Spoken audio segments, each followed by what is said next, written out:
Hanging out today at Finger Lakes Speed World out in Auburn. This is a place I used to come a lot back in the 80s when I went to college here. But the past few years, race cars are here once a year, and they're here this weekend, meeting lots of new people, especially folks that are associated with South Butler Nostalgia Dragway. And one of those guys is David Lewis. They call him Hippie Dave, and he is 70 years old, was in the service back in the 70s, was actually in Vietnam. So before we get going, I wanted to thank you for your service. He drives a rear-end dragster. He actually ran the 1/10th mile at South Butler in exactly 100 miles an hour. That was only 11 miles an hour off the actual track record.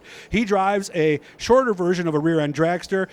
He's got a little over 20 grand inside of it, and I'm going to do a video later. They're playing copyrighted music, so I won't be able to have the audio on, but I'm going to show you some of the cars. He's making around 650 horsepower. First of all, David, how we doing, sir? Pretty good, sir. I would imagine it's fun getting out here and seeing a lot of people you haven't seen since the fall, right? Yes, sir. I love it. Tell me about your car. Well, it's a rear-engine dragster. It's a fish frame.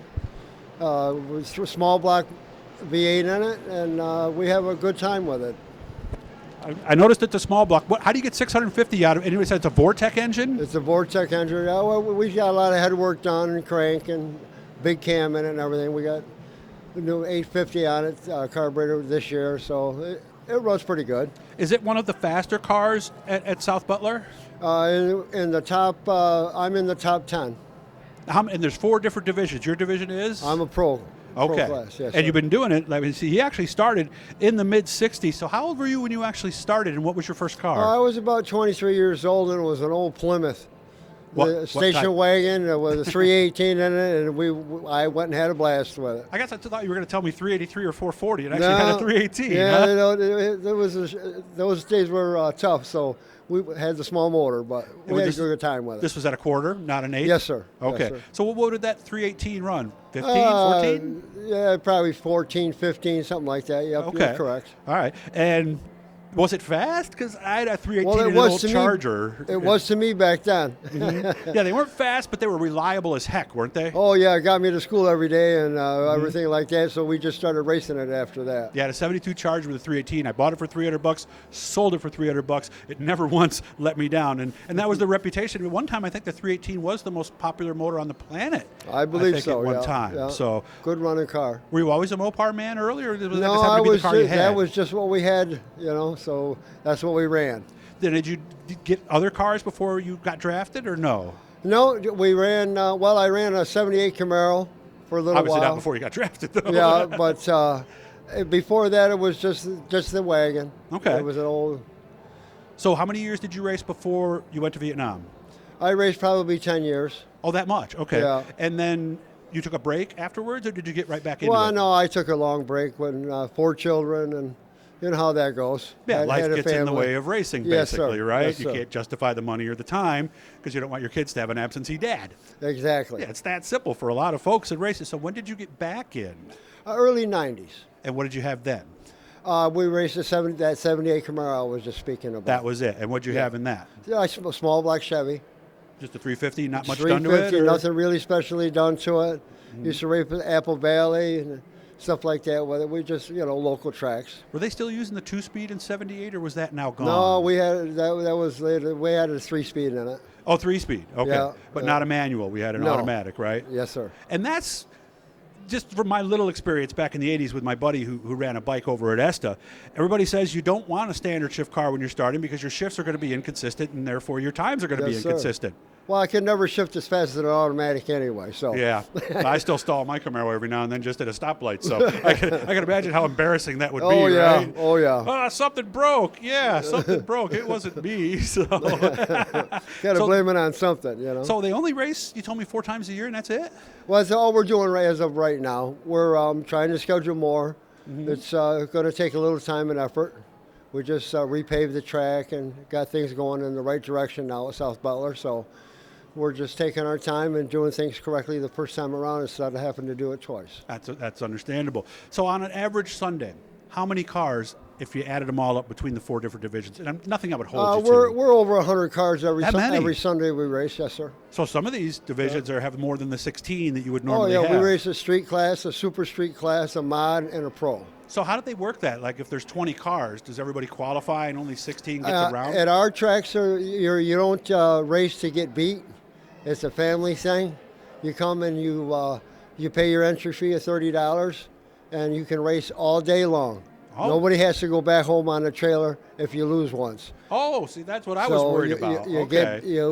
When your class comes back up around, you drive right out there and get her done again. So it really is for somebody who might want to go to a quarter-mile drag strip or even an eighth or something. This sounds like this would be the perfect place to learn. Yes, sir. It's a perfect learning place because you can make more than one pass. If you get beat, it doesn't really matter. Yeah, and I was talking to Racing Randy, and he said that really there are a lot of people there who will help that first-time person or the person who's just getting started. Well, I run the tree in the center, so. Oh, you do? You actually work there? Okay. Yes, sir, and we'll give a helping hand to anybody that wants it. Okay, so say I'm coming and I'm driving my buddy's car for the first time, and I've never been down a drag strip in my life. Okay, what's some of the first advice you're going to give me?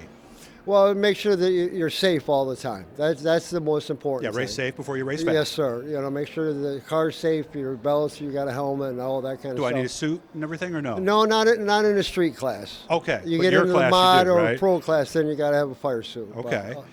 But it's just showing you how to use the light system and have it work to your advantage, and we just try to take care of you and point you in the right direction. And a lot of these cars don't have the line lock, so do they just kind of just hit the Foot water brake box it. and just they foot brake it. Okay.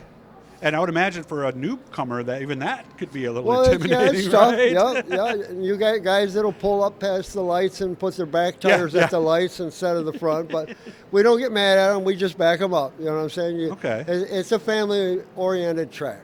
Pre-stage and then stage, just Yes, like sir. a regular tree, right? Yes, sir. Okay. Yeah, because I've seen some people, they had an event back in the 80s at ESTA where it was street cars, and everybody was a first-timer, and a lot of people have trouble even just getting the thing staged. Oh, yeah. But we help them. We got 2 guys on the line that helps pull them up so they get into the pre-stage. They understand then they only got a couple of inches or so, and then they'll be staged, and then I'll touch the button off, and away they go. Okay. And the thing that's intimidated me, because I've seen some video from this place, is that there's grass on the inside and the outside. I'd be worried about putting a tire on that grass. Well, she's an old track, but we put all brand new asphalt down last year. All new is there grass still guardrails. between the lanes, or no? Pardon me? Is there grass still between the lanes, or no? Yes, sir. We left There it is. like that. Okay. Yes, sir. We give it the nostalgia look. Yeah. Oh, so that's the way. That's so these the way it tracks I came- see today, they Yep. weren't that way in the 50s and 60s. Yes, sir. Yes, sir. Oh, I didn't. So that I imagine more than a few people at the quarter miles got a tire on the grass. Oh, and yeah. Went for a wild ride, right? Years ago, they used to pick people up down at the other end of the quarter mile with a tractor, drag them out of the corn ladder, out of the ditch. Yeah. And you don't have to shut the car off too quick. There's a nice shut-off area. Oh, afterwards, yes. plenty We of got room. it's all brand new. The shut-off area and return lane is all brand new. So we're trying to do things correctly the first time around, like I said earlier. Is there a sand pit or no? No, we don't have a sand pit. Okay, no, 'cause but we do have a runoff beyond the track so that you just go into a dirt area. Oh, okay. But Yeah, because throttles do stick sometimes, Yep, and that's yep. reality, right? So, do you know when the first race is off the top of your head, or no? I believe it's June, the last Sunday in June. Okay. Will be the first race this year. Well, maybe I'll and then see we'll you. race 4 months, and it'll be the last Sunday of every month after that.